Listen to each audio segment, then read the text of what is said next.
pouvez-vous arrêter un business aussi juteux? Donc, venez dire que les Africains ne pratiquaient pas l'esclavage comme étant, je sais pas, comme activité économique. C'est complètement faux parce que chez les Douala, ça se pratiquait.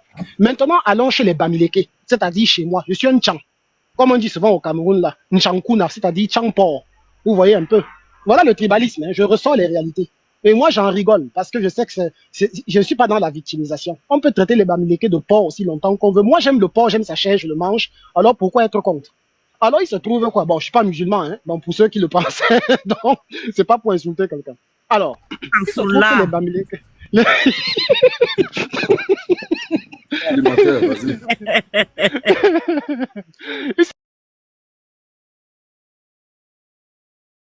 de souci. Alors, il se trouve que les Bamileke, pendant que je pense que monsieur a dit qu'on parlait des femmes qu'on enterre vivantes. Je rappelle d'abord qu'avant l'arrivée des Français, à l'ouest Cameroun, quand le chef mourait, on l'enterrait avec ses femmes vivantes. Je commence d'abord par dire cela. Vivantes. Je suis un Tchang. Je viens de là. Mon père avait les relations au niveau de la chefferie. Mon chef actuel, il est à Bafou. Son nom, c'est Afo Ndong 3. C'est mon chef. Bafou, il faut regarder. Il existe encore. Il est là. Ensuite, il se trouve que l'esclavage chez les Bamileke, c'était une tradition et une activité économique florissante. Nos premiers clients, c'était les Portugais. Quand les gars sont arrivés, on a dit que, merde, voici comme quelqu'un qui nous amène le rhum, on nous amène les étoffes et tout ça. Et pour les avoir, qu'est-ce qu'on faisait? On échangeait. Et qui étaient ceux qui étaient les préparateurs de commandes? C'était les Bamileke. C'était eux-mêmes.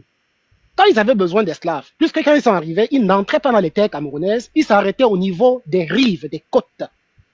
Et c'est de là que maintenant, ils envoient des expéditions à l'intérieur. Et les Africains étaient contents d'aller chercher leurs frères.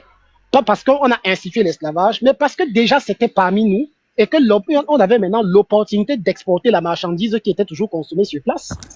Et comment est-ce qu'ils réussissaient à le faire sur le long terme? Parce que les chefs locaux qui étaient au niveau des côtes camerounaises avaient naturellement payé constamment des taxes à ces chefs-là qui maintenaient les comptoirs ouverts. Et qui étaient les gens qui étaient aux côtes? C'était les Douala, non? Les peuples côtiers de différentes dénominations, tribales. Moi, je pense que M. Yidi peut me couper à n'importe quel moment. Hein. Je ne suis pas en train de faire un monologue. S'il veut m'interrompre, qu'il m'interrompe. Moi, je suis prêt à donner même... Moi, je suis prêt à donner même des... Parce que quand je suis d'accord avec toi. Et il dit, il faut savoir que... Je suis d'accord, mais sauf que la partie qui concerne l'esclavage, tu testes cette partie-là. Tu peux parler de tous les défauts, mais quand il concerne l'esclavage que vous avez fait, tu n'aimes pas en parler. Tu fais comme si ça n'a jamais existé. Parlons maintenant du cannibalisme. J'ai jamais dit que ça n'a jamais existé. Oui, mais si je ne le mentionnais pas, tu n'allais pas le tu n'allais pas le mentionner. Tu n'allais pas le Attends, je peux te poser la question. Mais pose la question. Mon problème là-dedans, c'est que les Arabes qui ont été, on leur a donné la révélation du Coran. Oui. Pour moi là-dedans, écoute-moi, pour moi là-dedans, ils